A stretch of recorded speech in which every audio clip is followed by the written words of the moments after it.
desculpa lá o atraso, mas estava aqui com um problema técnico. Nós já fizemos a entrevista, já tivemos aqui uma conversa fundamental. Olha, agora está tudo dito. Eu perdi. Não foi propriamente relacionada com a China, mas já lá íamos, não é? Já lá chegávamos. Mas deixe-me ressalvar, João, gostava muito de ter esta conversa, de progredir e de evoluir neste tema em particular, este que nós estávamos a conversar.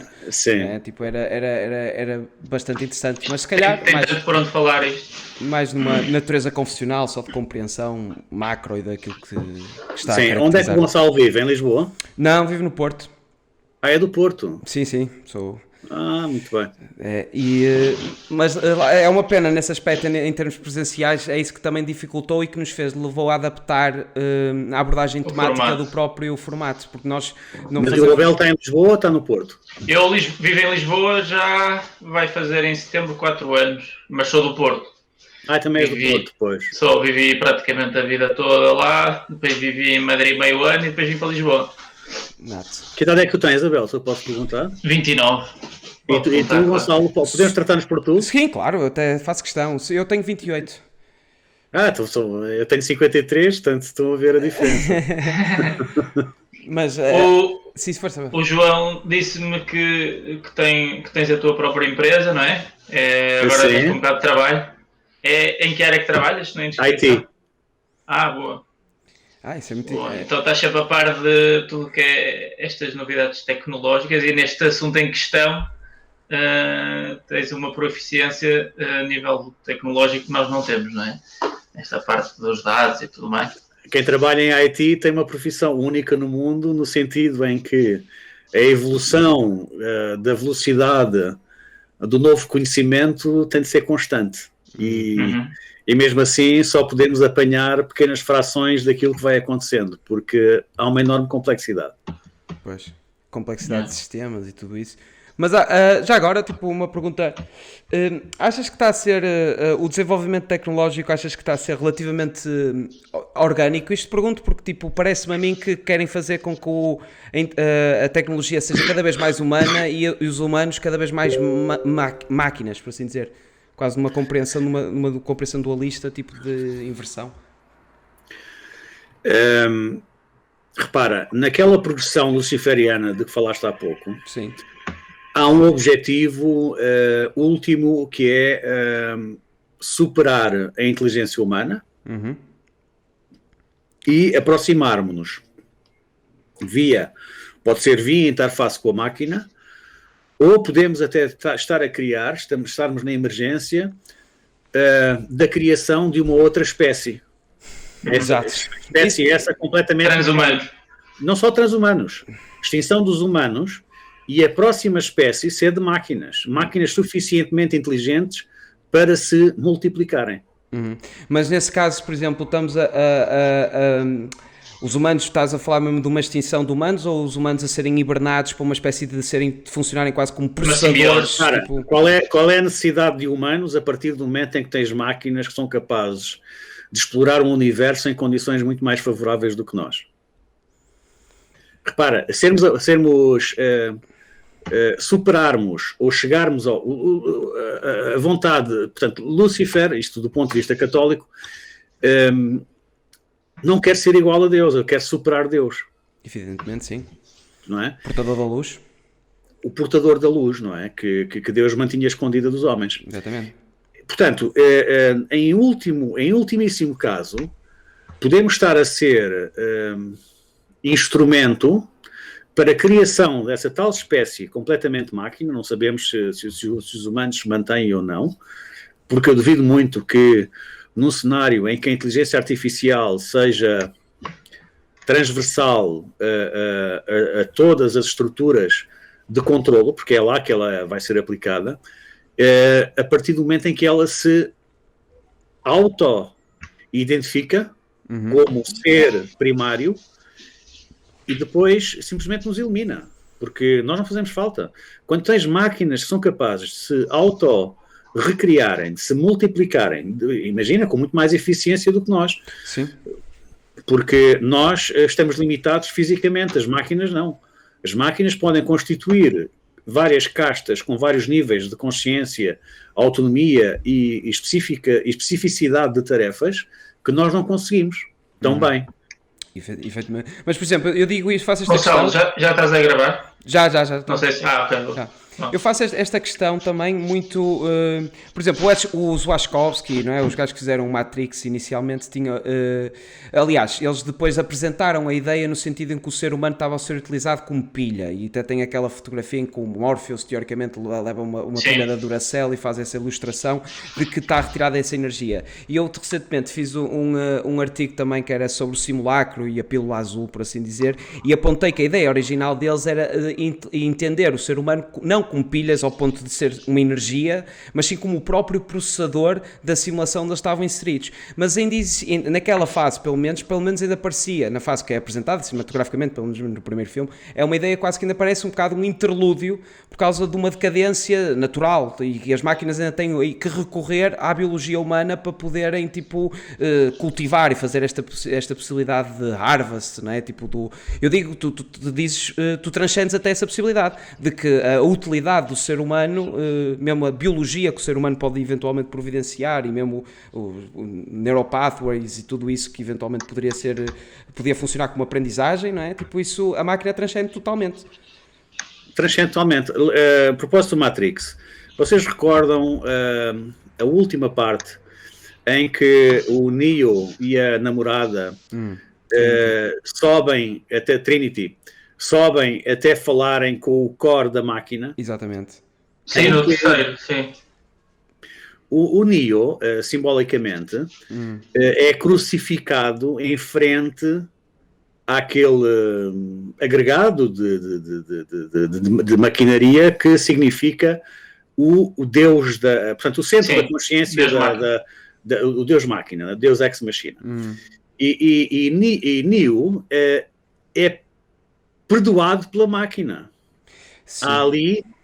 Há ali aquela revolta do Neo significa que o Neo depois se funde ele próprio com a máquina. Ele é levado crucificado para se fundir com a máquina. Exato. Eu por acaso, nesse aspecto, eu fiz uma interpretação diferente daquela que acho que comumente ou consensualmente foi interpretada, que eu acho que o verdadeiro Chosen One, ou pelo menos esta ideia daquilo que efetivamente parasita o ambiente da máquina e o verdadeiro risco para a estabilidade da máquina pelo seu aprimorar, não é? Que ele está ali nos 99% é a própria consciência passa para o 100, é o Agent Smith.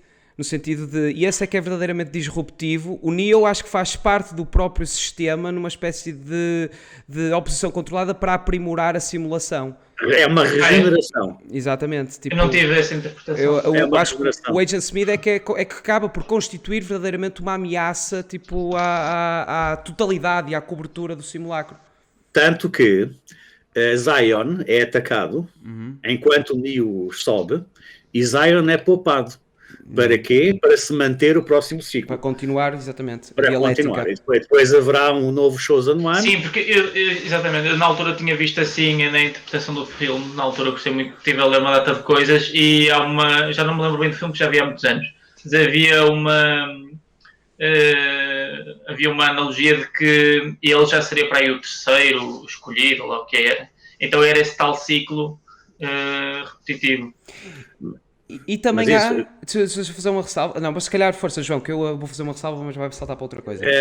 O próprio Matrix, o filme, é considerado uma obra luciferiana dos católicos. Foi dos meus, eu sou católico, mas foi dos meus filmes preferidos, porque aquilo é mesmo um filme, dá para fazer bastantes analogias filosóficas. O pessoal normalmente faz mais com a alegoria da caverna, eu faço mais com a dúvida metódica. Descartes, quando ele começa a duvidar da realidade material e coloca a hipótese de estarmos a ser dominados por um gênio maligno e tudo mais. Neste caso, o Matrix, o gênio maligno eram as máquinas, não é? E então achei bastante interessante porque dava aso a muitas analogias filosóficas. E adorei o filme, mas nunca tinha ouvido isso. Então, se Neo é apenas mais um Chosen One, mais um Messias, e há mais Messias, isso do ponto de vista católico é uma heresia. Claro. Porque, Sim, mas nunca tinha visto o escolhido como. Sim, na altura, no filme, o escolhido é como o Salvador que vai salvar Zion e a população humana e a raça humana e tudo mais. Mas na interpretação que eu fiz da primeira vez que vi o filme, foi que os escolhidos éramos nós a resistência, claro que até sempre o líder, neste caso seria o Neo, que toma consciência da realidade em que vive e depois faz essa resistência. Nunca fiz essa interpretação, achei engraçado agora. Qual, a interpretação luciferiana? Sim, do filme. Sim, isso eu por acaso... Sim, achava que era mais uma premonição do futuro, uma visão do futuro, do que pode acontecer com a evolução tecnológica, em que os humanos ficam próprios escravos da sua criação e pronto, e depois só... Lá está, depois achei piada nessa parte do filme que só quando eles tomam consciência de que vivem na simulação é que se conseguem ver livres e lutar. Aliás, eu até acho que essa ideia até entra muito naquilo que estávamos a falar do fork que tinhas falado anteriormente, João. Sim. A ideia do... naquela cena do garfo. Não, nós estávamos a falar anteriormente do fork do catolicismo, no cristianismo, no judaísmo, tipo essa ideia toda, porque mesmo o Neo e a própria Trinity, não é? Que é tipo logo uma apologia, tipo a ideia da trindade, e fazer essa relação toda, e depois a parte final em que ele se converte à consciência redentora, isso tudo. Mas depois também há um que, não sei se o João conhece, isto já é japonês, por isso é que eu te achei bastante interessante, que é o Neo Genesis Evangelion, que é um... Não sei o que é. Não, pronto, olha, isso eu também acho que é, já tem alguns aninhos, mas é basicamente foi uma mangá, não é? Porque os japoneses sempre se expressaram, tipo, através daquele desenho animado, tipo, mas ao mesmo tempo tem uma base, uma componente filosófica grande, e isso é basicamente num futuro distópico, em que fala dos anjos caídos, e fala dos anjos caídos, e o ser humano está a desenvolver máquinas para combater com esses anjos caídos, e é basicamente toda uma apologia à cabala. Por exemplo, as três máquinas que criaram chamam-se Adão, Eva e Lilith, que a Lilith nem é referida, e comunica a simbologia numérica que é utilizada também na cabala, isso tudo, e basicamente é mesmo esta ideia em que os anjos estão caídos, e tem Neo-Tóquio, em que basicamente é tipo uma cidade subterrânea, e depois as crianças, que também é outra particularidade engraçada, as crianças por causa da ideia de Baal e a ideia também de Moloch, exatamente, tipo, as crianças é que conseguem aderir à máquina que foi criada, e depois pronto, tem o desenvolvimento da trama, e a máquina basicamente também é parte de anjo caído, que é aplicado... Essa história das crianças aderirem à máquina é muito engraçada. Já ouviram falar do bicameralismo? Não. Bicameralismo? Bicameralismo. Bicameralismo. É um conceito de psicologia que remonta a tempos primordiais e que pode explicar as elucubrações religiosas primitivas que redundaram nos textos religiosos judaicos e cristãos. O que é uma pessoa bicameral? Uma pessoa bicameral é uma pessoa que funciona num nível de consciência diferente do ser humano adulto médio, normal. Este nível de consciência está ligado com o transcendente. Do ponto de vista clínico-psiquiátrico, poderia ser até um bocado equacionado à esquizofrenia. Quem é que era bicameral? Ainda hoje são as crianças. E eram os xamãs. E os líderes espirituais, os oráculos. Ou seja, pessoas que residiam nesse outro nível de consciência, que teriam comunicação direta com os deuses, não é? Porque o mundo desconhecido é habitado por deuses, não é? As explicações têm de ser divinas, mesmo para os fenómenos mais absolutamente normais da natureza. Materiais. Portanto, mas são os mais naturais, não é? Portanto, nós temos vindo a matar Deus aos poucos com a ciência. Deus no sentido de presença nas nossas vidas, porque vamos reduzindo Deus paulatinamente, passo a passo, à medida que vamos compreendendo o real e somos capazes de o manipular. Essa ideia das crianças, por acaso, é bastante interessante, até essa relação xamânica, porque nós, acho que até foi no século XIII que os próprios portugueses tinham esta ideia Até, aliás, eu lembro-me que ouvi isto pela primeira vez até pelo Agostinho da Silva, que era esta ideia dos 3 tempos, da idade do Pai, da idade do Filho e da idade do Espírito Santo. E no século XIII, acho que até foi na altura de Dom Dinis, nós tínhamos um feriado, que era precisamente um feriado religioso, que até trouxemos dos franciscanos, que era de pôr uma criança que era o menino rei.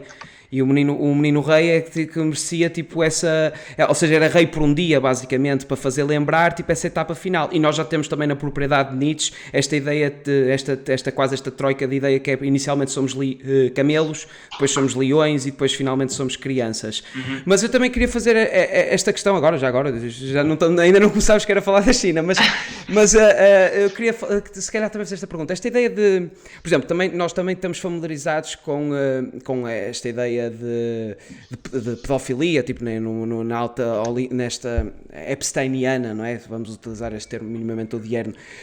E isto poderá ser uma representatividade moderna desse tipo de... Fala-se muito da ideia da adrenocrome, que é assim uma situação que retiram, isso tudo, mas essa componente minimamente espiritual associada à criança pode justificar esta circunstância mais... esta agressividade sexual, esta agressividade, por exemplo, que nós estamos a vir cada vez mais aproximar-se do mainstream, com os QAnon e isso tudo? O que é a essência do mal? A essência do mal é destruir o bem. É destruir a pureza. É destruir a mais pura das individualidades. Não há algo mais puro individualmente que uma criança. Portanto, o prazer retirado de fazer mal a essa pureza é supremo para quem, de facto, se alimente da prática do mal. Ok. Portanto, é fundamental, do ponto de vista... há muitas coisas que são ditas que eu não sei se são verdade, há documentação e tudo, mas até que ponto é que aquilo corresponde a uma existência concreta de grupos satânicos que usem a velha adoração a Baal, como referência da sua prática? Eu não sei até que ponto é que isso é real ou não, até que ponto é mais uma psyop para nós divergirmos, não é? Porque há várias psyop a acontecer simultaneamente. Um tipo que fala muito sobre isto é o David Icke, que nos remete depois para uma... Para Anunnakis, os Anunnakis, para uma magia do real, não é? Quando muito provavelmente o real é muito pouco mágico, é muito mais concreto e dirigido no sentido da manipulação pura. Portanto, nós sabemos, isso é comprovado socialmente, que há indivíduos criminosos que tiram extremo prazer em fazer mal a pessoas e especialmente a crianças. O número de crianças que desaparecem anualmente por todo o mundo é incalculável. A história do adrenocrome é muito inquietante, mesmo muito inquietante. As lendas que há relativamente aos soros de eterna juventude que estão associados ao adrenocrome também. Mas até que ponto é que isso é verdade ou não? Quer dizer, é evidente, os QAnon foram outra psyop, no sentido em que evidenciaram esta pseudo-realidade, mas os QAnon foram uma manipulação. Isso já se sabe. Foram uma manipulação pura. Completamente... como é que eu ia dizer? Instrumentalizados. Control the opposition, não é? É, oposição controlada, derivou-se para ali uma quantidade de gente que poderia, de outra maneira, criar danos, e criou-se um inimigo agora muito útil, não é? Porque eles estão associados à invasão do Capitólio, não é? São tidos como um grupo perigoso e identificam um inimigo concreto. É false flag agora para esta censura toda que está a ocorrer. É false flag, não é? Foi uma bem montada, muitíssimo bem montada, mas permite identificar estes perigos da extrema, não é? Que eles chamam de extrema-direita, e que são, sobretudo, imaginários. Mas no coletivo, nas pessoas, na tal estrutura controlada, tem tração. Tem tração. Mas quer dizer, este nível de calculismo e quase paciência, eu muitas vezes tipo... Era o que eu estava também a dizer inicialmente. Eu muitas vezes vinha parar a este tipo de... Eu principio o meu raciocínio numa perspectiva, pronto, de certa laicidade e a pensar tipo, com um racional epistemológico, e quando chegava, isto estou a falar já a recuar, tipo, desde os meus 22, 23, quando comecei a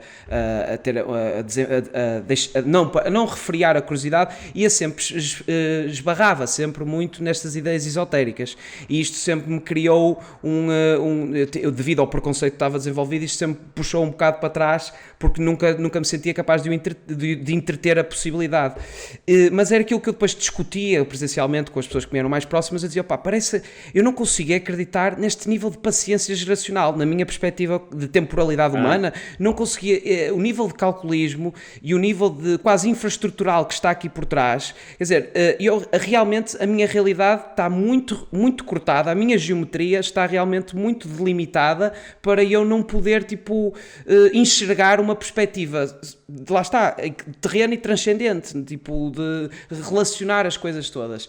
E esse tipo de calculismo, mesmo esta situação de que nós estamos a assistir atualmente, com a conjuntura que nós temos, quer dizer, isto é uma total lobotomia que foi feita às pessoas ao ponto de estarmos todos a convergir nesta ideia de que esta teatralidade toda que existe, e conseguiram, eles foram ao infinitamente pequeno arranjar uma ameaça, um terror existencial, já que tinha uma roupagem terminológica semelhante, que as alterações climáticas também têm a ideia da chantagem emocional, a ideia de vamos todos morrer, a omissão de contexto, ou pelo menos a ideia de não sabes, ou a perspectiva negacionista, essas coisas isto é ciência, quase como se fosse uma liturgia estatal, sem dialética. Sim, consegues logo colocar de lado qualquer oposição à narrativa. Exato, isto leva-me mesmo a crer, quer dizer, eles também podiam ter feito isto com OVNIs, tipo, e as pessoas também ficavam com receio de ser sequestradas à noite. Aliás, os OVNIs foram usados recentemente. Pois, então cada vez eu estou curioso se eventualmente vai ser utilizado a ideia de OVNIs, ou seja, irem ao infinitamente grande para ir buscar uma ameaça de terror existencial coletivo e global. Mas que seria eficiente, eu não duvido que seja eficiente. Quer dizer, a engenharia social que estamos a assistir era algo que para mim era impensável. E eu já era muito cético na potencialidade da singularidade. Gonçalo, há duas disciplinas científicas que estão agora na berra e que devem ser cada vez mais bem pagas. Uma é a de psicólogo social formado nas grandes universidades do mundo. Outra é a de engenharia social, que já é uma realidade. Já tu mandaste-me um mestrado nisso. Engenharia social. Nunca tinha ouvido tal coisa. Portanto, o que isto significa é que, de facto, a macroestrutura de controlo se preocupa o suficiente com os instrumentos de gestão, de gestão do rebanho para levar esse controlo ao nível científico. E é evidente que nós, meros mortais, sem acesso antes, não tínhamos acesso nenhum. O que é que aconteceu aqui que transformou profundamente, radicalmente a nossa consciência? Porque nós podemos passar a vida toda a ler livros e não contactar com estas realidades. Exatamente. Não é? Podemos ler as bibliotecas todas que estão disponíveis nas nossas cidades e nada sabemos sobre esta realidade. Esta realidade sempre existiu, teve aspectos inicialmente cabalísticos, claro, religiosos, militares, porque antigamente os sistemas de controle eram militares, os opositores eram mortos, fisicamente afastados, presos ou mortos, e controlados pela força das armas. Hoje em dia, o controlo totalitário é feito de outra maneira. E essa outra maneira é através do controlo psicológico.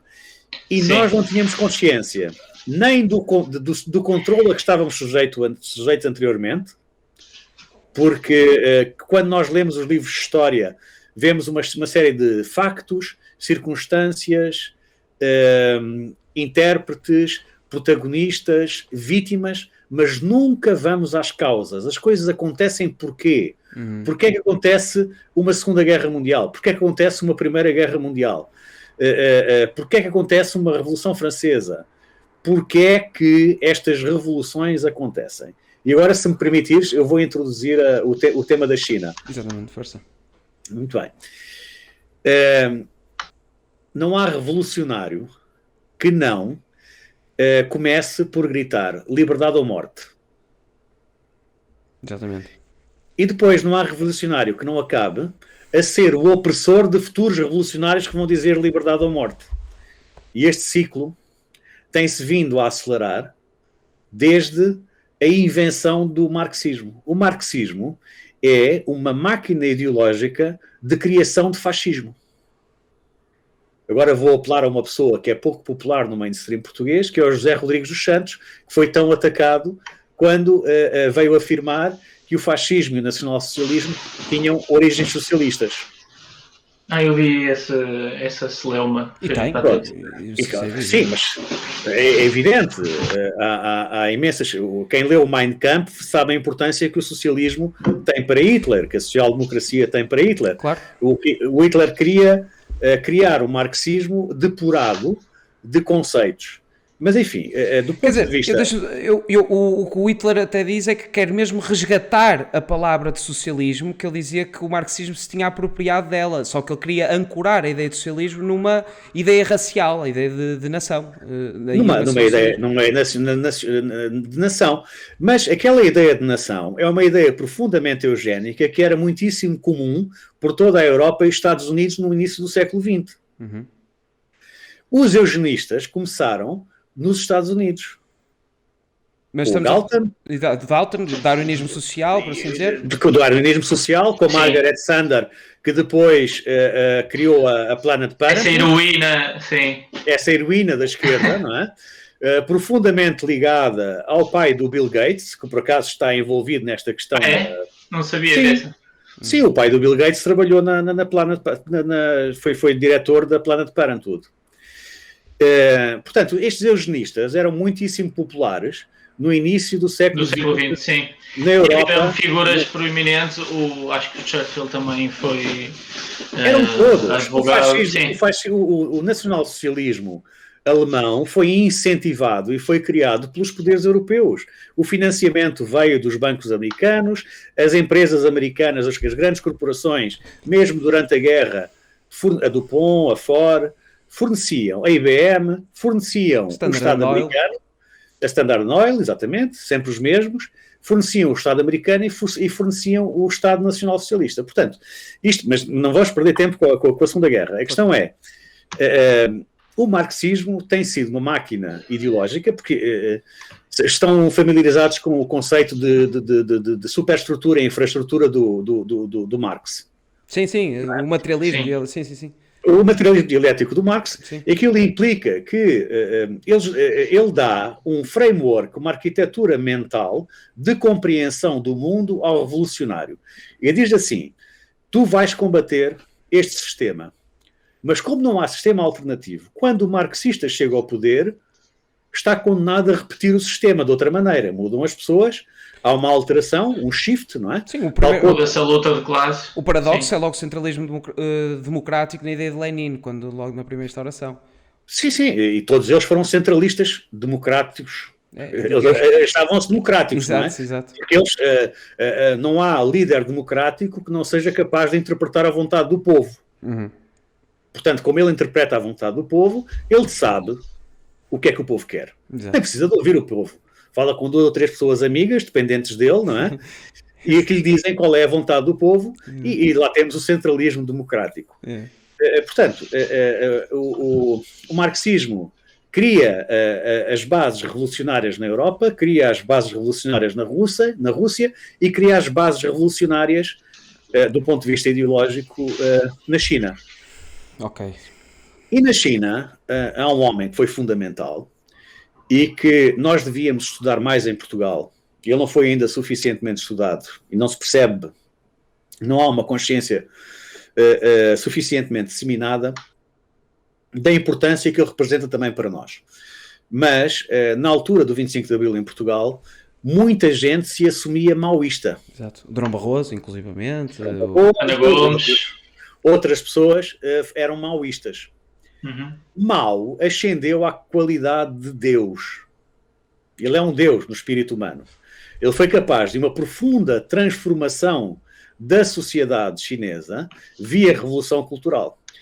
E o Mao tem uma ligação engraçada aos poderes americanos e anglo-saxónicos, porque o Mao foi formado e só aparece como importante no Partido Comunista Chinês porque foi formado em Yale. Yale deu-lhe 3/4 para ele começar a sua primeira empresa de divulgação de ideias e depois apoiou na formação e também materialmente. E o Mao, o que é que ele faz? Ele faz aquilo que está a acontecer agora na Europa, ele faz na China aquilo que está a acontecer agora na Europa, mas de maneira diferente.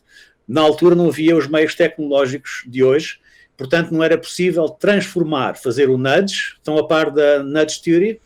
Nudge theory não estou. Ora bem, o nudge significa literalmente cutucar, condicionar. Um exemplo de nudge é colocar nos urinóis uma mosca como alvo para o jato. Já estou a perceber.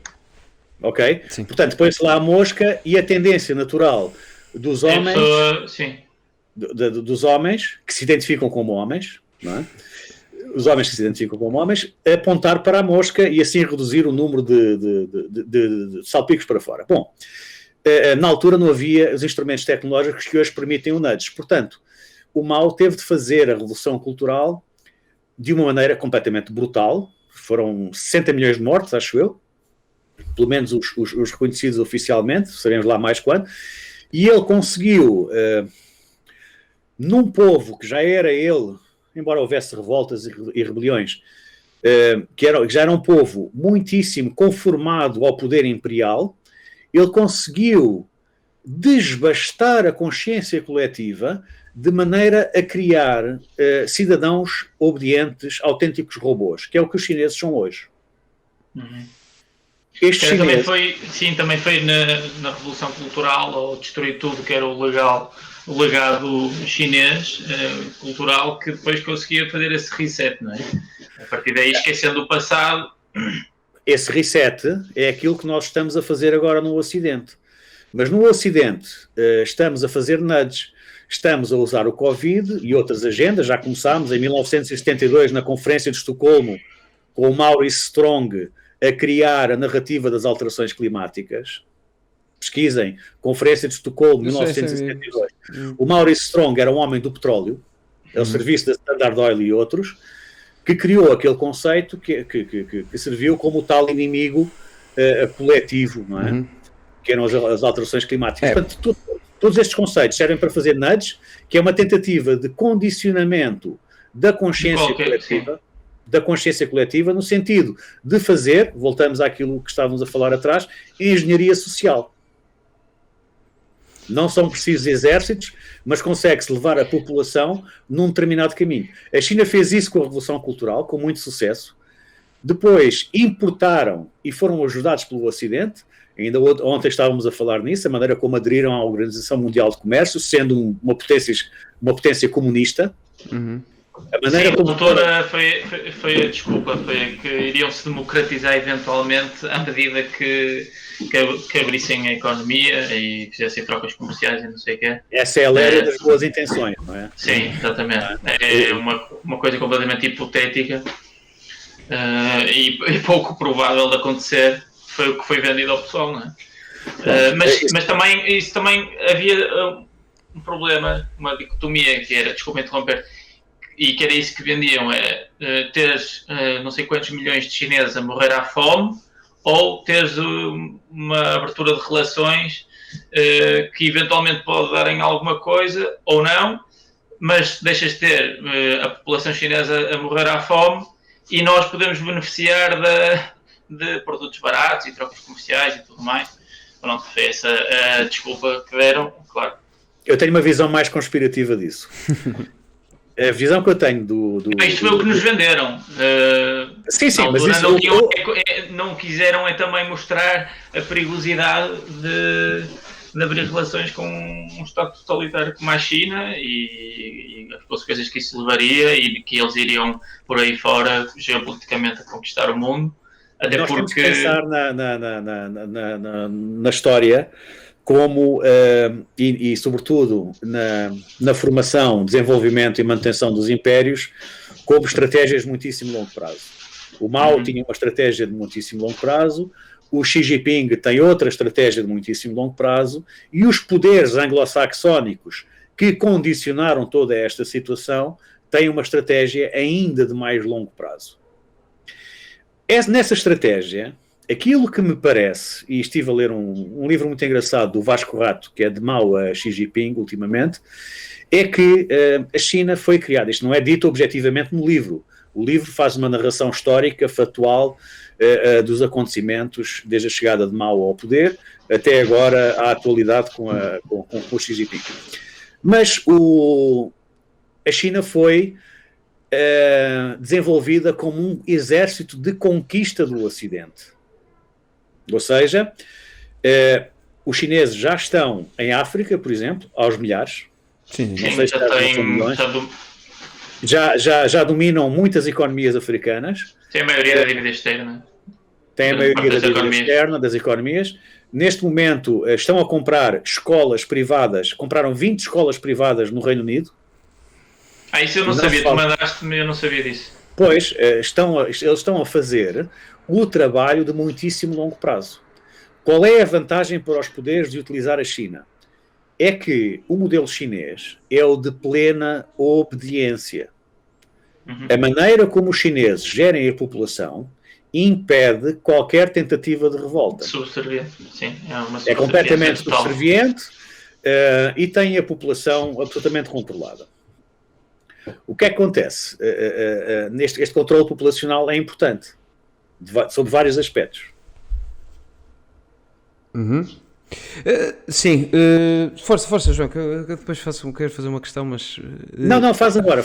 Ok, pronto, esta circunstância, de certa forma, eu estava a desenvolver um paralelismo, porque eu também tenho esta ideia de que, efetivamente, a instrumentalização da China para derrubar o Ocidente com chantagem económica, tirar as soberanias aos países, utilizar o próprio sistema de crédito social, que nós já temos vários documentos, um deles até se chama Digital Hand, que fala já da apropriação do próprio sistema de crédito.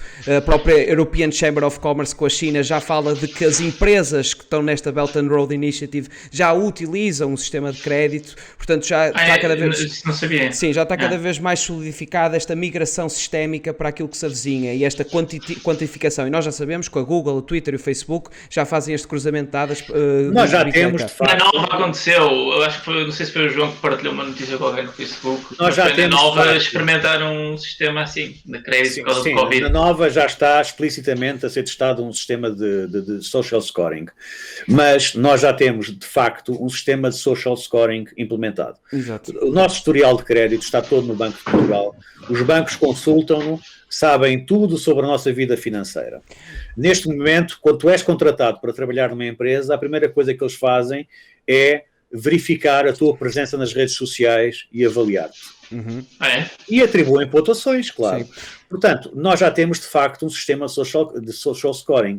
Esse sistema, agora, muito provavelmente, vai ser substantivado. Vai ganhar um nome, vamos participar, tal como acontecerá com o Nudge, portanto, condicionando as pessoas a aceitarem, a verem positivamente o sistema, e quando demos por nós, estamos dentro de um sistema que, tal como os chineses têm com a carteira digital do WeChat, em que, se nós nos portarmos mal, até nos cortam o acesso ao dinheiro. Exatamente. Se vier a moeda digital do BCE e as carteiras digitais forem do BCE, a nossa relação for direta com o BCE... que vai ser... que vai ser, o nosso crédito social e mesmo o acesso à carteira pode ser cortado, tal como fazem na China. Exatamente. Se uma pessoa se porta mal, corta-lhe o acesso ao WeChat, deixa de poder fazer pagamentos, recebimentos, compras, é um pária social. Exato. E passa a viver da caridade. Exatamente, se for classe D, está na lista negra. Há uma lista pública em que toda a gente consegue consultar, fica estagnado nesse nível durante 5 anos, não tem acesso a crédito, a possibilidade de expedimento é quase imediata, tem consultas regulares de autoridades e oficiais do governo para ir todos os dias monitorizar o comportamento dele e fazer ações de corretivas e de reeducação. Portanto, o assédio é real em termos da estratificação de castas, quase na terminologia indiana, um dia é um untouchable, é um intocável. A minha questão que eu te queria colocar era, nós já tivemos a apresentação da China como primeira potência no último evento em Davos, tivemos uma manifestação minimamente subversiva, ou pelo menos que chocou as pessoas, pronto, não chocou, mas pronto, dentro deste terreno geopolítico nós estamos a perceber o que também está a acontecer na Rússia. E o Putin fez uma manifestação em que falou dos monopólios de Big Tech, falou tipo, da ideia dos globalistas novamente, algo muito semelhante ao que o Trump fez em 2016. E a minha situação é esta, tipo, a utilização da China como primeira potência, pelo menos a apresentação dela, para a importação do modelo sistémico, mas depois o que é que acontece à China? Também se vai subverter a China da mesma maneira que se utilizou a miscigenação, estas ideias de propaganda de diversidade, forçosa migração, essas características todas que nós já estamos familiarizados. E o que é que acontece à Rússia nesta circunstância em particular? Porque nós sabemos que à superfície o Xi Jinping e o Putin estão sempre a dizer que são amigos e estão sempre a visitar uns aos outros, e nós já estamos a ver a subversão vinda ao Putin com esta situação do Navalny, estas imposições do próprio administração Biden. Eu gostava de poder falar um bocado, ou pelo menos de esclarecer esta circunstância, porque não está realmente nítida. Ora bem, é muito difícil ter uma ideia nítida disso, porque aquilo de que nós estamos a falar, neste momento aqui, é dentro da redoma de Davos. Exatamente. Portanto, na pirâmide de poder ocidental, nós estamos dependentes dos senhores de Davos, que estão imediatamente abaixo dos donos do sistema. A lógica de Davos dá-nos a visão que estamos a comunicar neste momento. Agora, quem está fora do alcance de Davos, nomeadamente a Rússia, e para se conhecer a Rússia é preciso estar na Rússia, é preciso viver com os russos, é preciso compreender aquela mentalidade. O Putin pode levantar alguma resistência, mas poderá ser efetiva. Os militares americanos também podem levantar alguma resistência, porque o complexo militar americano é em si independente. Há uma incógnita relativamente ao que vai acontecer nos Estados Unidos, que são a nossa Roma, e são, do ponto de vista da ordem internacional, o último garante da liberdade. Não é? Eles são, de facto, mas com um presidente Biden que é profundamente subserviente aos chineses, preso até, ele tem vários rabos de palha com a China, os escândalos... Os negócios do filho, não foi? Os negócios do filho que eram feitos em nome do pai. Eu por acaso gostava depois de partilhar aqui uma coisa, desculpa. Portanto, esses negócios todos tornam Biden um presidente muito cómodo para a China. O que é que vai acontecer? Não sabemos, ninguém sabe.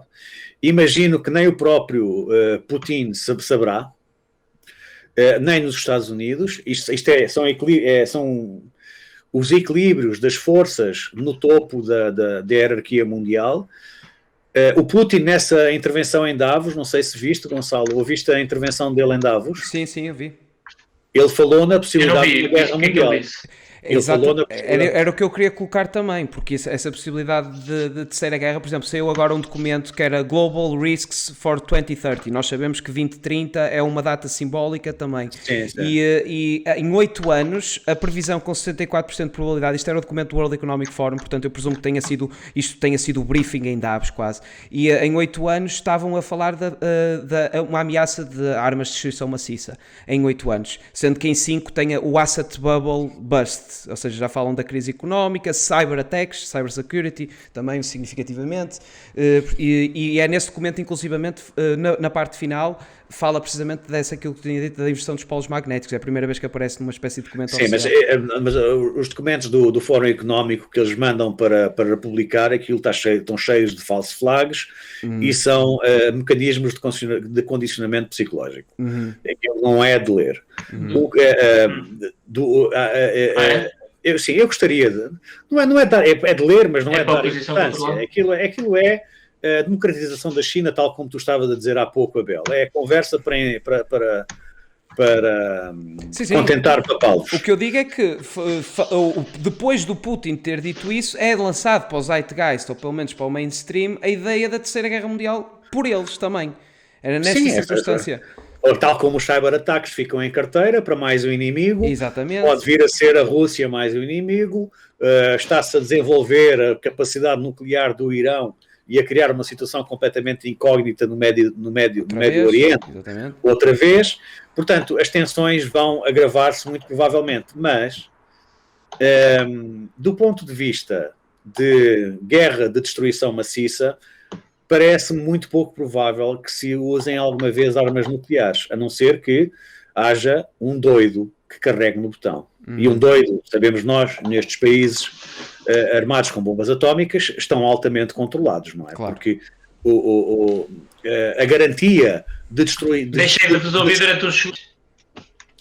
A garantia de destruição mútua é a maior segurança que nos dão as armas nucleares. Exatamente. Mas então, nessa exploração do Putin, se retomarmos essa ideia dele ter falado da possibilidade de guerra mundial, o que é que achaste dessa intervenção em particular e a envolvência da China na própria apresentação e na assumir a potência do quase mundo ocidental? Que sabemos que Xi Jinping em 2047 também já quer ser tipo o exército mais poderoso, não é? Tipo, pelo menos a manifestação que se conhece superficialmente. Como é que apreciaste esse comentário? Depois, tanto é que o Putin agora está a ser demonizado, não é? É o homem mau agora. O Putin é um dos últimos resistentes. É um ditador, mas é preciso conhecer a Rússia. Sim, não, mas é preciso conhecer a realidade russa. Ele é super popular lá. Pronto, há aquela coisa, uma pessoa quando há assim, alguém autoritário, é normal que nas massas que seja adorado.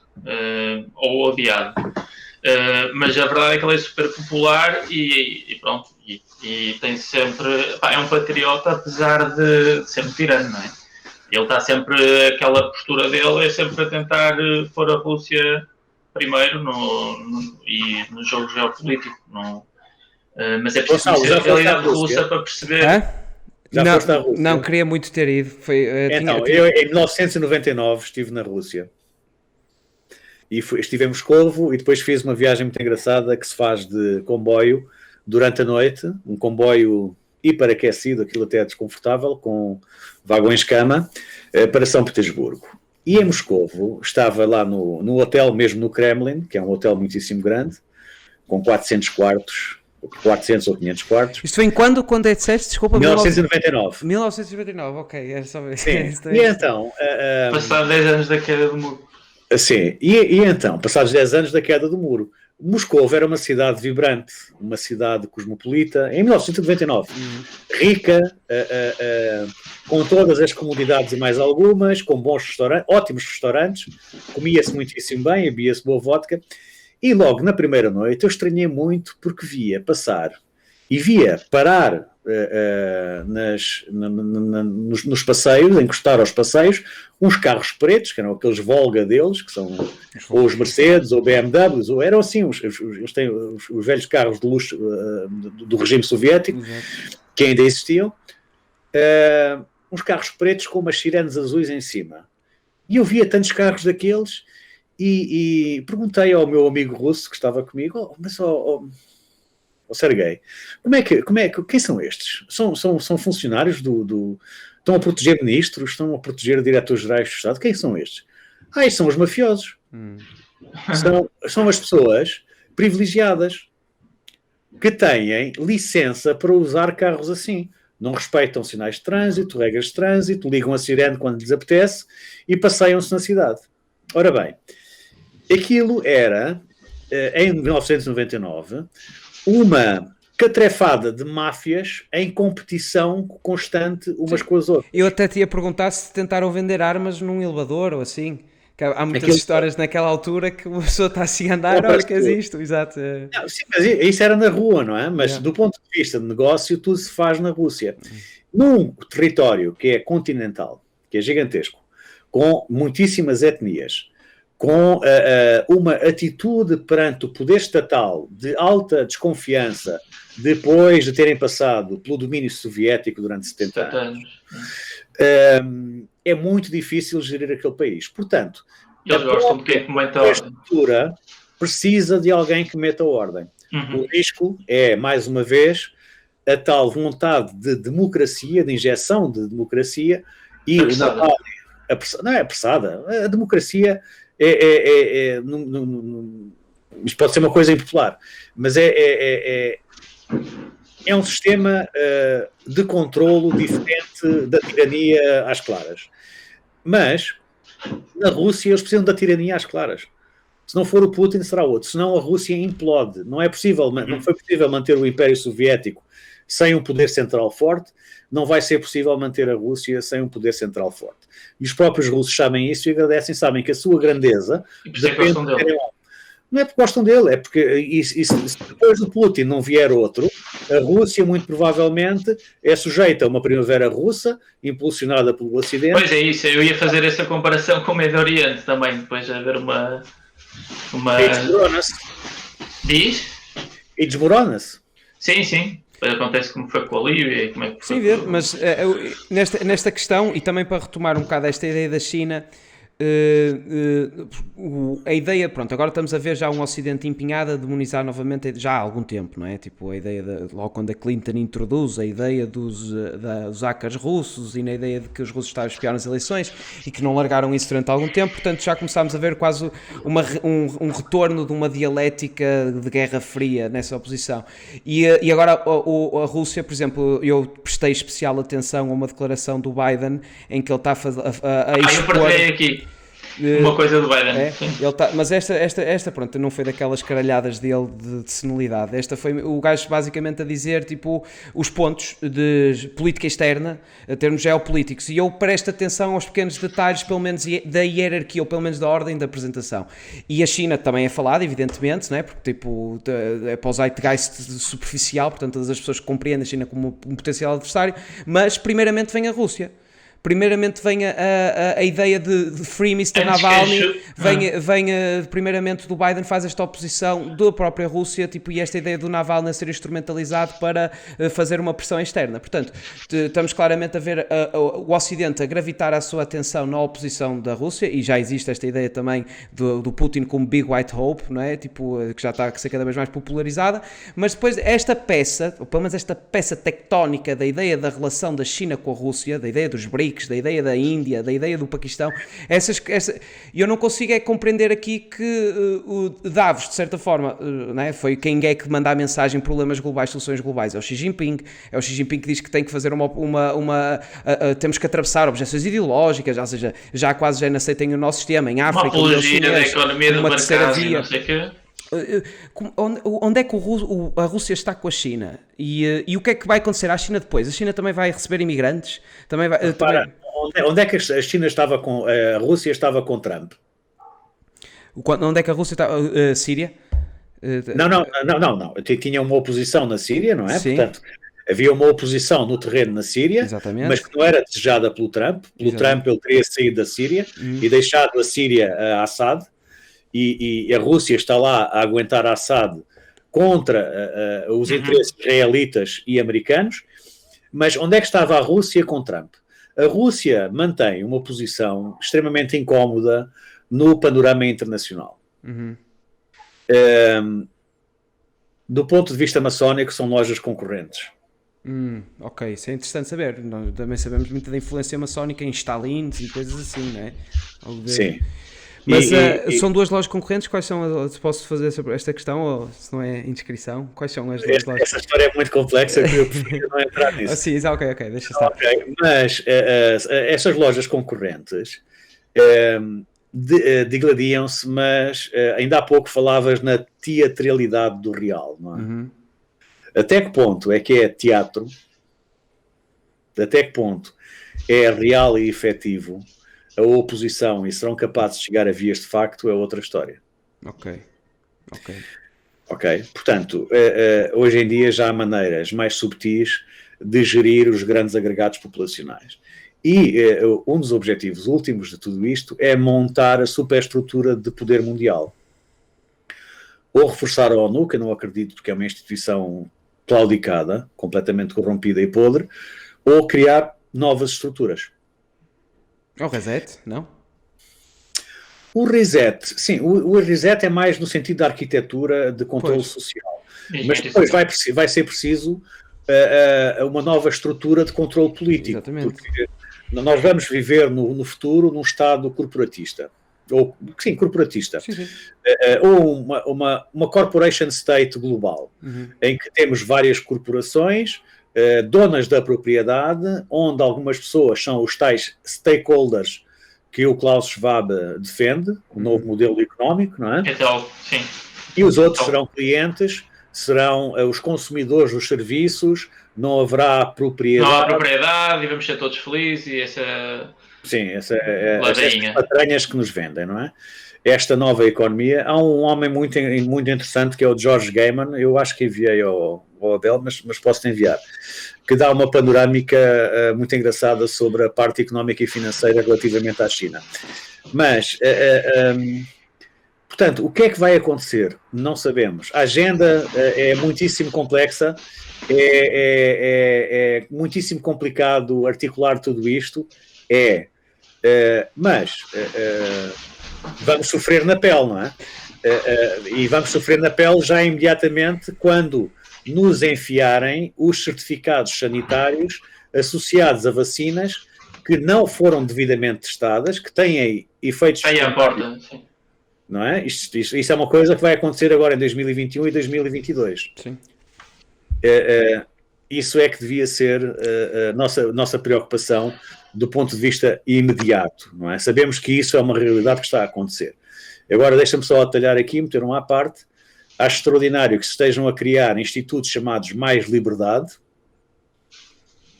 e não se fale desta estrutura de controlo que é completamente anti-liberdade individual e coletiva que se está a montar à nossa frente, usando o Covid para fazer um nudge social, de modo a que se crie uma aceitação de uma situação que, se tomada a seco, aqui há uns anos, se há uns anos nos dissessem a seco, vais deixar de poder viajar, vais ter que ficar fechado em casa, vais andar de máscara, e etc., de uma série de liberdades que nos estão neste momento cerceadas e não parecem vir a ser retomadas, acho extraordinário. Completamente. Eu estava a ver a ideia de marca da besta, que eu estava a tentar depreender que tipo de tecnologia é que poderia ser introduzida para efetivamente destruir as liberdades que ainda acabam por ser alicerçais, nem que seja na perspectiva teórica do mundo ocidental, né? Tipo, são projetos que pelo menos, ok, nós sabemos que a um certo nível estamos controlados efetivamente e estas false flags foram sempre encaminhadas. Lá está, logo no século XX, esta transformação de cidadão em consumidor, com o Edward Bernays e a ideia de dar essas coisas, isto foi progressivamente, foi-se transformando esta ideia de quase ser um consumista e não o craftsmanship, não produzir, não ter propriedade, consumir. O consumidor é altamente manipulado. Exatamente. A essência do consumidor é incentivar ao consumo. Exatamente. O consumo permanente. E depois Keynes cria um modelo económico que deriva na necessidade constante do consumo e do crescimento. Esse modelo está agora a sofrer uma transformação. Sim, é uma nova roupagem. É uma nova roupagem, mas neste momento já não é o consumo per si, é um conceito que nasceu, e depois o Movimento 5 Estrelas em Itália era muito favorável a este conceito, que é o do decrescimento feliz. Ou seja, vamos decrescer e ser felizes. Vamos consumir menos, poupar não, porque normalmente quem não é rico... é minimalismo, é não ter nada, é tudo o que entra naquela propaganda de preciso... São os pods, Exato. são as casas comunitárias que o IKEA já está a vender. Exatamente. Portanto, sejam pobretes e alegretes. Exato. E não tens nada, tipo, queres ver um filme, tens a Netflix que tu dá, não precisas de comprar filmes, a ideia de ser arrendatário de serviços praticamente em todo lado e não ter propriedade para ter mobilidade. Porquê? Porque o cidadão é cosmopolita, é um cidadão do mundo, é um cidadão que quer viajar e ter experiências novas e comer coisinhas jeitosas e tirar fotografias. Isto foi a migração para a personalidade virtual. E eu entendo que essa transformação... Aliás, é o que eu digo, tipo, no início do século XX, é que estas particularidades, se as pessoas tivessem, se as coisas tivessem ficado, o mesmo Walter Lippmann, que quando escreve a ideia da opinião pública, ele desenvolve esta ideia de pseudo-ambientes, que são os pseudo-ambientes, que são as principais falências daquela ideia democrática na altura, da democracia liberal, é que eram criadas circunstâncias para captar a atenção e a curiosidade amadora das grandes massas, e elas tipo, vão gravitando sempre aqui de escândalo para escândalo, e isto vai provocar uma fragilidade tremenda. Porquê? Porque o cidadão não consegue entender a complexidade que caracteriza a realidade, portanto desenvolvem-se pseudo-ambientes, e esta simplicidade do fenómeno, a tentativa de traduzir isto para uma perspectiva binária, acaba por ser utilizada pelas grandes administrações. Isto nós tivemos logo no USS Maine, com o Pulitzer e o George Hearst, em que eles conseguiram, tipo, né, quer dizer, isto também é aquela versão oficial, mas tipo, de quando para ir para Cuba, né, tipo, declararam guerra à Espanha, aos Estados Unidos, e tipo, agora sabe-se que foi tipo uma manipulação propagandística em termos de jornalismo que criaram quase a guerra nesse aspecto. E, ou seja, estas nuances já estavam a ser levantadas. Depois tivemos outras ideias, olha, por exemplo, curiosamente, como a ideia do distributismo, e depois a ideia mesmo do John Dewey de entender democracia como um modo de vida. Mas regressando aqui à situação da China, que eu gostava de perguntar, porque sendo a China primeira, só a nível infraestrutural, a China neste momento está solidificada em alguma base de consciente, no consciente coletivo deles, está em alguma base nacional confuciana, existe orgulho em ser chinês, existe, e como é que se consegue transformar isto para fazer o avanço globalista, para a ideia de cosmopolita, a ideia global, tipo, também custa aqui, tipo, encaixar a China na ideia de, ok, vai ser instrumentalizada, mas até que ponto, que eles também têm peso, tipo, se quiserem ter ali uma ideia nacional de China como potência, porque China é civilização, né? Nós começámos aqui um bocado nesta ideia de China moderna com o marxismo, mas antes disso temos tipo dinastias, impérios, tipo a dinastia Han, por exemplo, que introduziu a filosofia confuciana, a escola dos 100 pensamentos, o legalismo, tipo, muitos avanços ali, eles fecharam-se para o mundo e agora fecha-se outra vez de uma maneira, mas não tem isto difícil de ser abatido, por exemplo, essa perspectiva nacional. A questão é, consegues domar um monstro daquela dimensão? Repara, nós no IT temos a consciência de que neste momento os países mais avançados do mundo tecnologicamente são Israel, que é campeão de prémios Nobel e campeão da produção de tecnologia em diversas áreas, e a China. Os chineses estão gerações à nossa frente do ponto de vista da capacidade de criação tecnológica. Gerações. Mas a maior parte, desculpa interromper, é roubo de patentes. Eles são líderes em roubo de patentes, não tanto em invenção. Ou pelo menos é essa a ideia que eu tenho. Não, essa história do roubo de patentes é muito engraçada, mas é mais um mito da opinião pública. Basicamente, o que nós fizemos foi dotar o que o Ocidente fez foi transferir indústrias para a China. Sim, dotá-los de tecnologia diretamente. As empresas foram criadas lá e eles depois foram desenvolvendo autonomamente. Neste momento não há telefone no mundo, estas máquinas infernais não tem uma peça que são não tem, são todos chineses, são todos feitos na China. Claro. Sim. E são montados lá, são arquitetados, são desenhados lá e são bons, funcionam bem. O mito da baixa qualidade chinesa já não se aplica. Eles têm os melhores servidores, têm as melhores capacidades de produção de energia elétrica, estão agora a desenhar o Sol, que é uma tecnologia nova de produção energética. Peço desculpa. Estão a testar já a tecnologia de alteração do clima. Têm, do ponto de vista da IT, um parque fantástico. Estão avançados nos computadores quânticos, portanto são o grande polo de produção de conhecimento mundial. Deixaram de ser os Estados Unidos. Do ponto de vista económico, a China já é a grande potência mundial. E a parte curiosa disto é que fomos nós que os criámos. E continuamos a ser nós a alimentá-los. Somos nós que alimentamos o mundo, sim. Somos nós, enquanto nós temos as moedas fortes, o dólar e o euro, que os chineses usam para comprar o resto do mundo, somos nós que lhes enviamos o euro e o dólar. Este fluxo financeiro nasce no Ocidente e depois vai para a China e agora está a converter-se em propriedades chinesas. Sim. Na Europa. Sim, com esta desindustrialização que houve do Ocidente, foi tudo transferido para lá e eles, claro que oportunamente, aproveitaram-se. Podemos fazer uma pausa? Sim, claro, sim. Claro, força. A minha dificuldade sei lá, é entender a cumplicidade entre o poder anglo-saxónico e a China, tendo em conta, se a China quiser preservar algum tipo de identidade, a identidade nacional, a identidade civilizacional que eles têm, com base na humilhação que tiveram, as humilhações que tiveram desses mesmos poderes, essa ficha, tipo... Mas já falamos sobre isso, agora o João tem de... Sim. Sim, porque eles foram perfeitamente humilhados no século XIX. O Gonçalo e Abel. Sim. O Abel está sem auscultadores. Gonçalo e Abel, nós poderíamos estar aqui a falar durante horas. Não sei se para um programa só não é muito pesado tudo isto.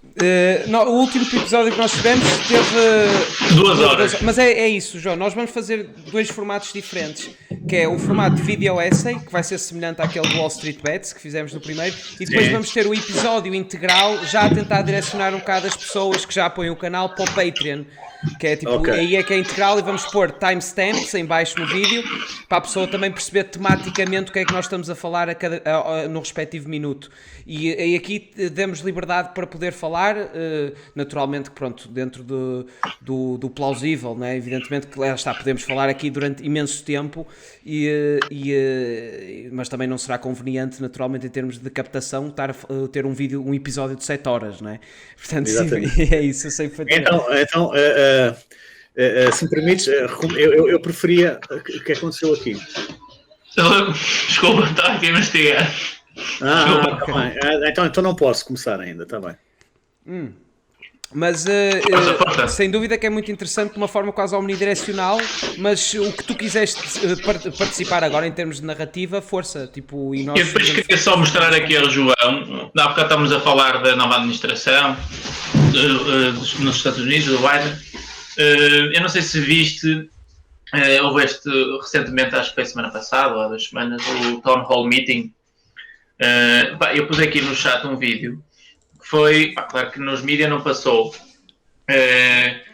que basicamente perguntam, diziam tanto que o Biden ia ser menos guerra comercial com a China, mais a nível de direitos humanos, em que ele diz abertamente que a nível de direitos humanos, os campos de concentração em Xinjiang e do Uyghur e tudo mais, que são diferenças culturais.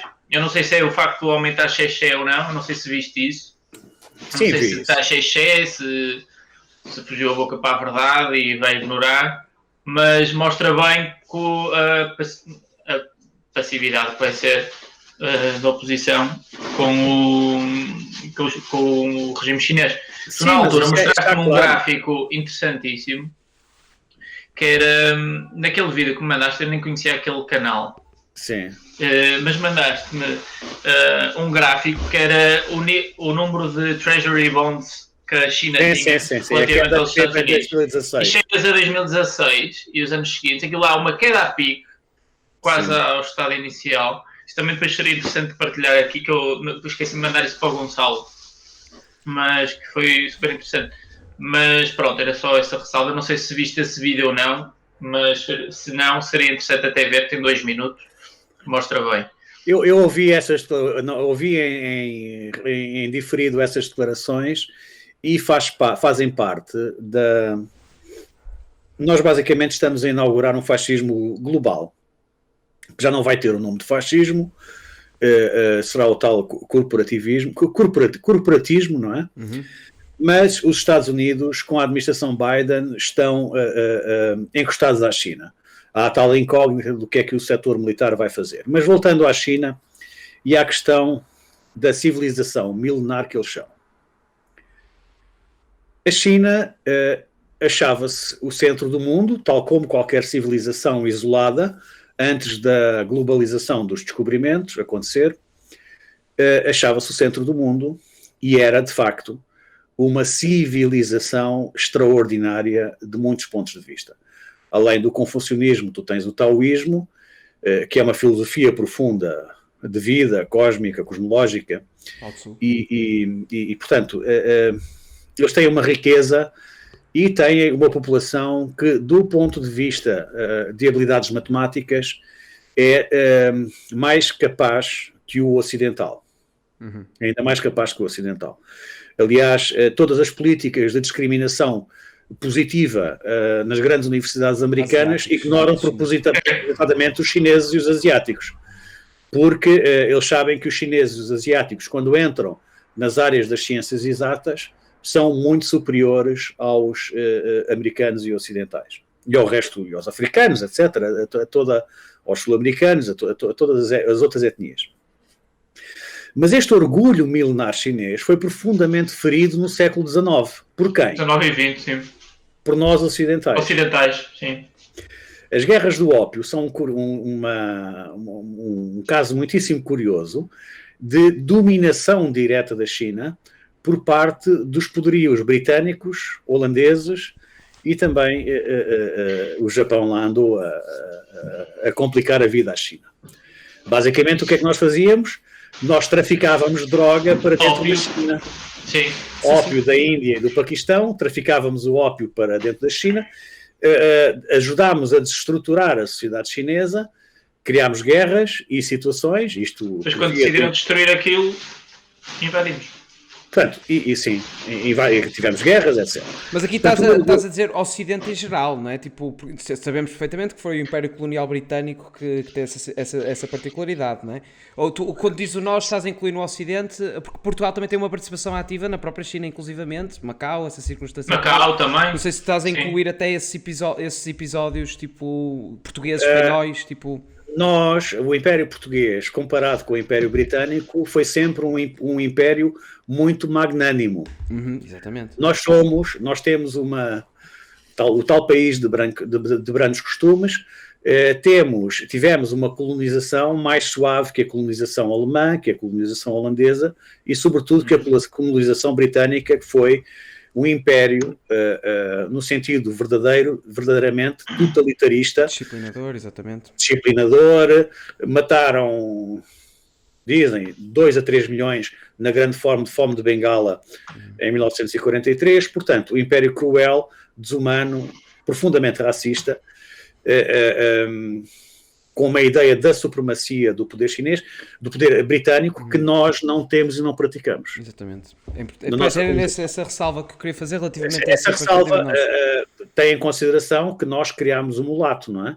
Deus fez o branco e o preto, o português fez o mulato, o mestiço. Sim. Casámos com as mulheres negras, filiámos os filhos em muitos casos, não é? E criámos o mulato e criámos um império que era, do ponto de vista humano, na gestão humana da coisa, e espiritual também, muito mais permissivo e muito mais livre. Aliás, os nossos amigos do pré-25 de Abril, que após Salazar idealizavam a manutenção do Império Colonial Português, já lhe chamavam outra coisa, chamavam-lhe a comunidade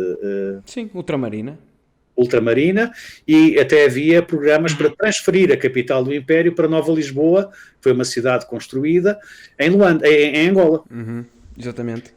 Portanto, mas sim, a humilhação, sem dúvida que houve uma humilhação. Eu por acaso queria perguntar relativamente a isso, nesse contexto de humilhação, porque lá está aquilo que estavas a dizer, que os chineses foram completamente massacrados durante o século XIX e o século XX, e que, a questão é exatamente essa,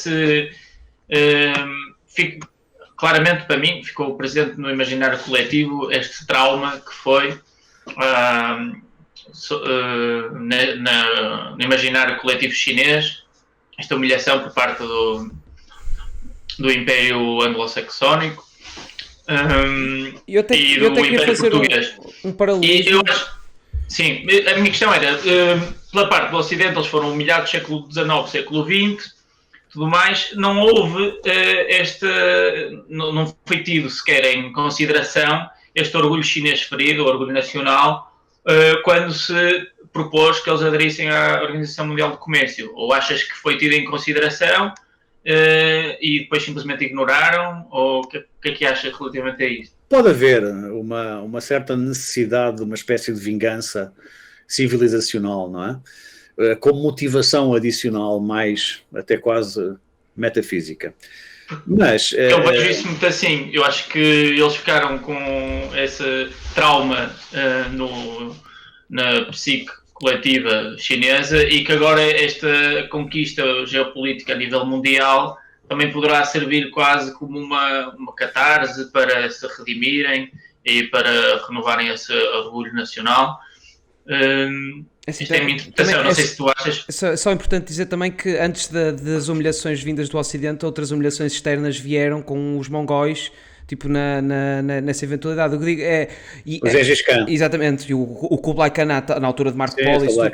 E esta ideia, o que eu quero dizer aqui no imaginário coletivo é a ideia de uma civilização que se quis fechar para o mundo, que até tem a grande muralha, depois tipo as constantes ameaças, porque eles até conseguiram repudiar Átila, inicialmente, os hunos, e isso é que leva tipo as migrações dos ostrogodos, isso tudo, e estas sistemáticas, por exemplo, referiste muito bem a circunstância do Japão.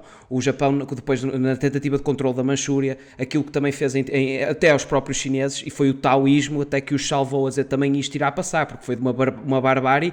Nós sabemos perfeitamente a implacabilidade que os japoneses têm, mas eu queria fazer este paralelismo com a ideia do Japão precisamente, porque aliás, é importante se calhar eu referir que eu estive na China e trabalho numa exportadora de vinhos para o Japão, até vivi no Japão, e foi com grande interesse até de ver a nossa influência na altura dos jesuítas lá no Japão e estudar a própria história deles. O Japão até tem um momento, não é, que ainda já na parte final do shogunato, em que fica fechado para o mundo, igualmente, como a China, e no século XVIII são forçados a abrir, porque aparece lá um general Matthew Perry dos Estados Unidos e fazem condições vexantes, e aqui começa a restauração da época Meiji, que era a ideia em que o japonês vestia o fato de dia e o kimono à noite, quase esta ideia de se nós não nos industrializarmos, nós vamos ser colonizados, e começa tipo a progressão civilizacional, mas não houve, foram feridos, foram humilhados na sensibilidade do coletivo, né?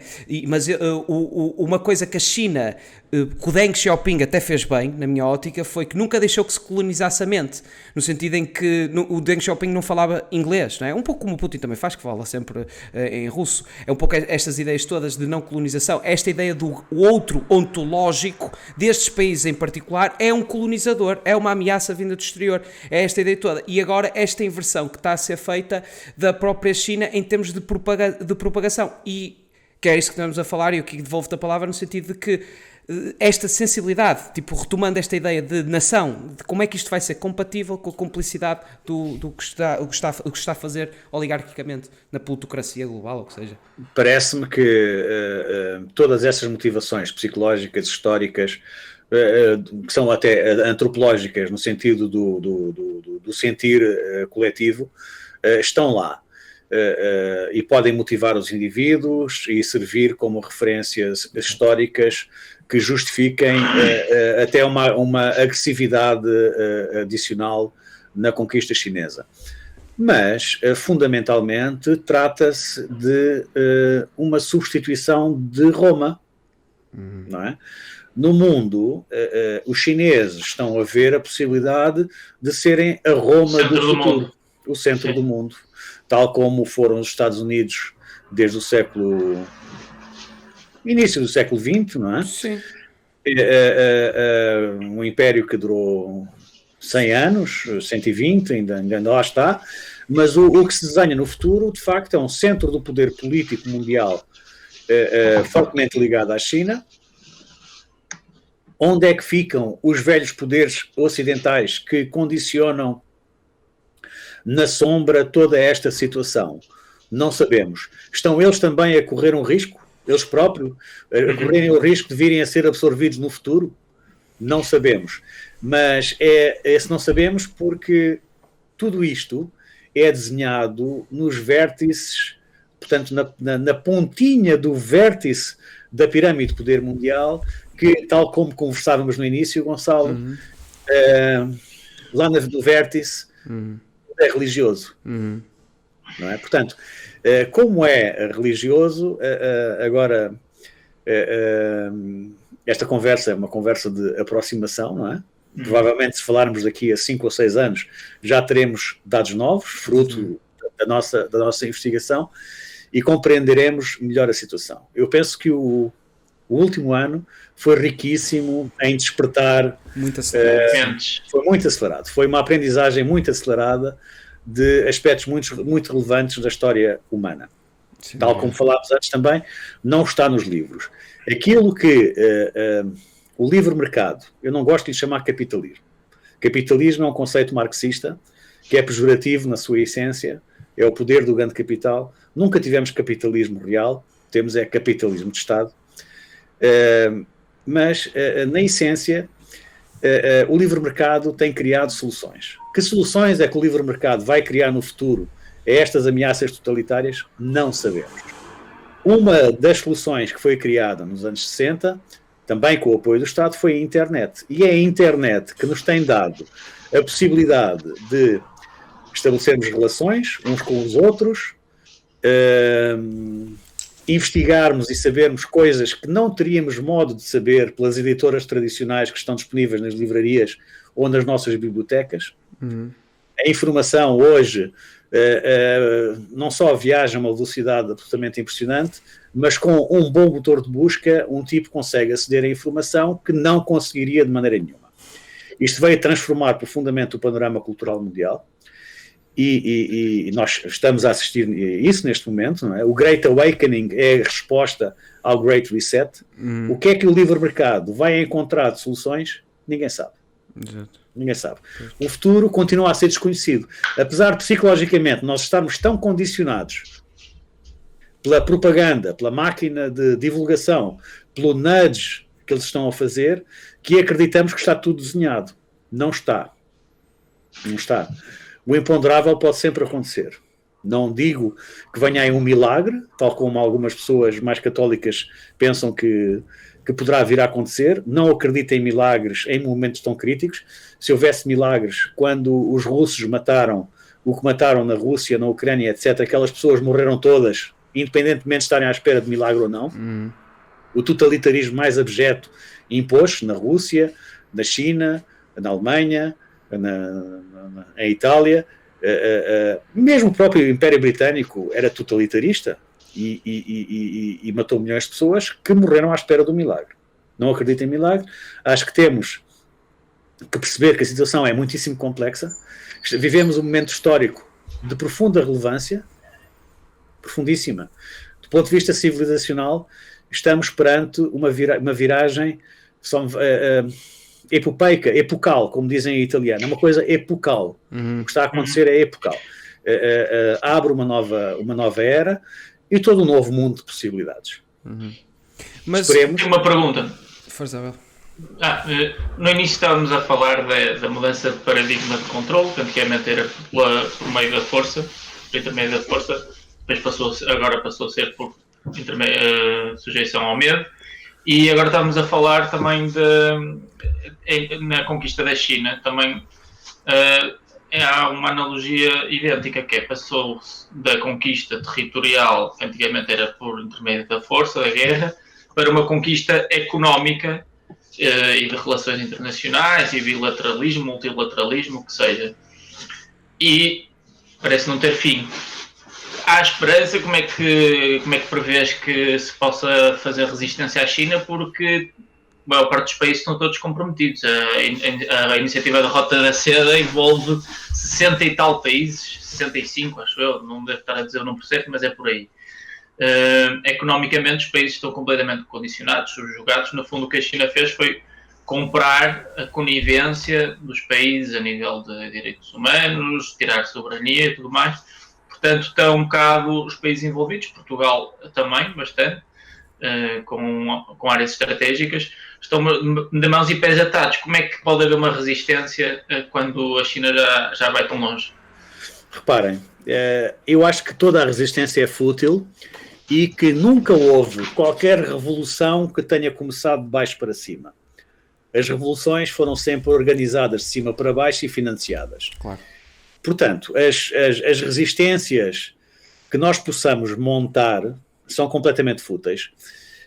Parece-me que não creio na viabilidade das manifestações. Aliás, nós temos vindo a assistir no último ano a manifestações enormes em Berlim. Estiveram quase 2 milhões de pessoas não é? Sim, a Áustria, Berlim, vários pontos. Na Áustria, na Holanda, em Espanha. Espanha. Tem havido manifestações por todo lado, têm sido abafadas, não aparecem nos mídia. Quando uma manifestação não aparece nos mídia, está automaticamente cancelada. Não tem relevância. Podem lá estar 2 milhões de pessoas, mas se não tem divulgação... Essas manifestações foi a propósito de Covid. A propósito de Covid, sim. Sim. Das medidas de lockdown, etc. Sim. Portanto, do meu ponto de vista, a única resistência que nós podemos fazer é do ponto de vista individual. Claro. Eu estava a falar de resistência mais a nível de soberania dos países relativamente à China. Pronto, está mais ou menos ligado. Não estava a falar tanto a nível individual do Covid. Isso aí não há... Não há qualquer hipótese de solução dos países que não há nenhuma hipótese. Metidos até ao pescoço. A última hipótese de... Reparem, o dinheiro, tal como ele existe, não passa de um sistema de controle. Portanto, quem está dentro de uma zona monetária está profundamente dependente dos mecanismos de controle dessa zona monetária. A decisão é tomada pelo Banco Central. Eu vou-vos enviar uma pirâmide que fiz, enviei há bocado ao Abel, e quem está dentro da zona monetária está perfeitamente dependente.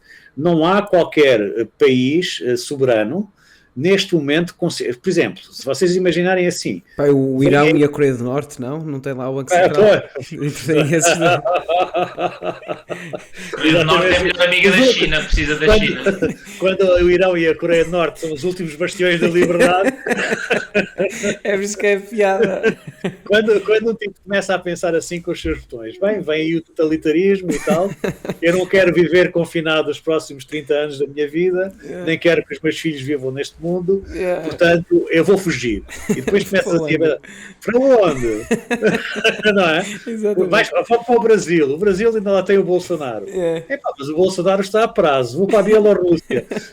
Está lá o Lukashenko, nunca fechou a economia, recusou o suborno do FMI. Os 900 milhões de dólares. Mas Lukashenko está a prazo. Vou para a Rússia. O Putin também está a prazo. Não sabemos o que é que vai acontecer. Portanto, e num mundo em que já não há fronteiras geográficas, nós podemos estar em qualquer sítio do mundo e tentar garantir a nossa independência. E o primeiro modo de garantir a nossa independência é sair do sistema monetário. É pôr os nossos ativos. Por isso eu sou um comprador ativo de Bitcoin.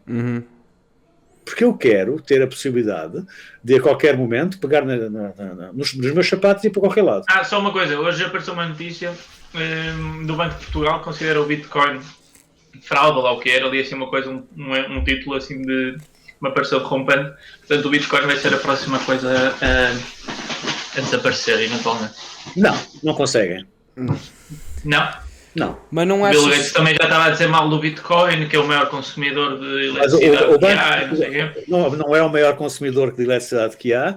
A eletricidade usada pela Bitcoin é altamente eficaz e já há soluções energéticas para minerar as transações e as próprias Bitcoin perfeitamente sustentáveis do ponto de vista ambiental, que estão a consumir excesso de energia elétrica que não é usada das barragens e de instalações solares, etc. Portanto, o Banco de Portugal nada percebe sobre o assunto. Há outros países mais avançados do mundo que já estão a construir soluções digitais e Portugal vai acordar tarde. A Estónia já tem a sua própria moeda digital. A China já tem a sua... exato, a China tem a sua própria moeda digital. Exatamente, porque vai ser a referência futura cambial chinesa. Exatamente. Não é? O dólar está sob ameaça. Portanto, o Banco de Portugal, deixá-los estar, coitadinho. Sim, deixá-los estar. Deixá-los estar a receber o seu saláriozinho, sossegadinhos, passam lá o dia a fazer folhas de cálculos para os outros. Não tem a relevância. Portanto, o Centeno não ficou muito contente de ter ficado para o Banco de Portugal. Queria um bocado melhor do que os 15 mil, não é, que ele tira lá, ou os 30 mil. O Centeno queria... Sim, era para branqueamento de capitais. Era o risco, era para branqueamento de capitais. Isso é uma treta. Exato. Mas, por exemplo, tu não estás receoso relativamente a uma eventual bolha face o comportamento quase já um bocado histérico na aquisição de bitcoins assim de tantas pessoas, tipo as instabilidades, as oscilações, a infantilidade com que muitas pessoas estão a entender bitcoin para enriquecer rápido, tipo aquilo estares lá há um ano é quase como se fossem 7 em termos de oscilação e de instabilidade relativamente à moeda, que ele realmente não está stable. Mas isso, o stable é outra coisa. Repara, o João, o Gonçalo e o Abel nada sabem comparativamente a uma Tesla. A Tesla, há menos de um mês, comprou 1,5 mil milhões de dólares em Bitcoin. Exatamente. Certo? A MicroStrategy comprou 1.000 milhões de dólares. E já há muitas empresas a investir estrategicamente. Não estão a investir no curto prazo. Depois de eles comprarem, o preço já baixou. Eles estão a investir no longo prazo. Ok. Do ponto de vista de o que é dinheiro, a Bitcoin é o único dinheiro que nós temos no mundo que é real. Sim. Esta conversa sobre Bitcoin daria todo um outro programa. Claro, e também gostava de ter esse, porque é exclusivamente Bitcoin, ou também podemos tipo, ou é tecnologia blockchain, smart contracts, essa descentralização, as outras moedas. Toda essa nova economia que está a desenvolver-se, já nasceu há uns anos, está a desenvolver-se em todo o mundo, e Portugal, por via dos atrasadinhos mentais do Banco de Portugal, e espero que isto vá para o ar, que é para eles saberem que eu acho que eles são os atrasadinhos mentais, continuam a negar a evidente realidade que isso é o futuro da economia. Claro. Toda a tecnologia associada às criptomoedas é o futuro. E eles sabem, o próprio BCE vai avançar como uma moeda digital, que lhes vai permitir um sistema de controle completamente inédito. Mas no mercado livre, as soluções de moedas digitais são o único dinheiro real que existe. A Bitcoin, a Monero e várias outras. Exato. Isto de facto dava outro episódio, porque já me estão a surgir para aí umas quantas perguntas, mas se calhar tipo... Não sei se querem concluir ou se queremos retomar aqui na posição da China. Retomamos a China, como quiserem. Porque não, eu por mim concluía, se fosse possível, que é a hora de jantar. Exato, era um pouco por aí que eu estava a dizer, porque de facto já me está a surgir assim umas quantas questões para fazer relativamente ao Bitcoin. É importante não estender. Mas eventualmente vamos ter a oportunidade no futuro de voltar a discutir, evidentemente, estes assuntos. Não é? E estão todos relacionados.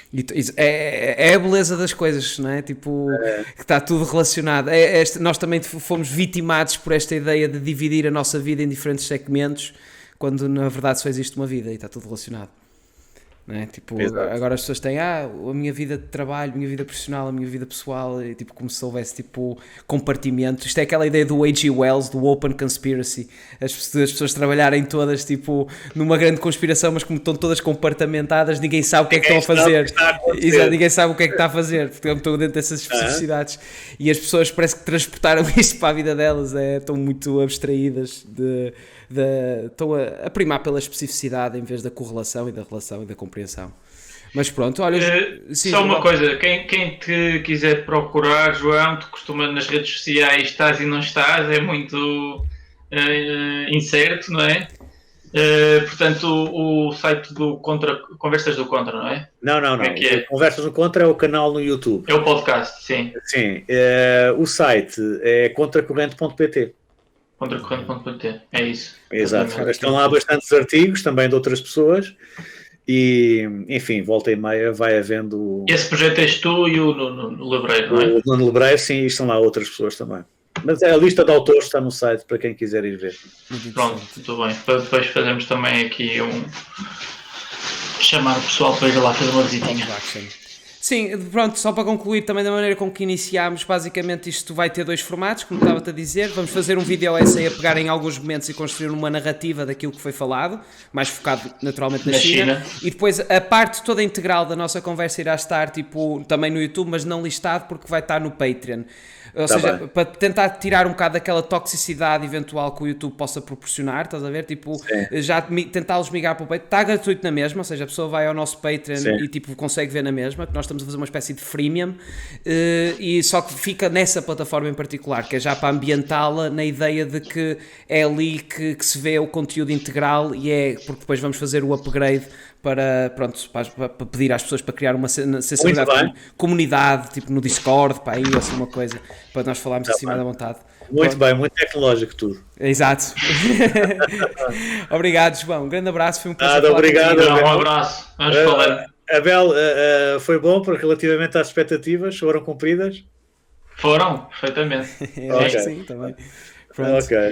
Vamos falando. Um grande bem. abraço então. Um abraço. Abraço. Obrigado Tchau, pela Boa tchau. edição. Um abraço. Obrigado. Tchau. Um abraço.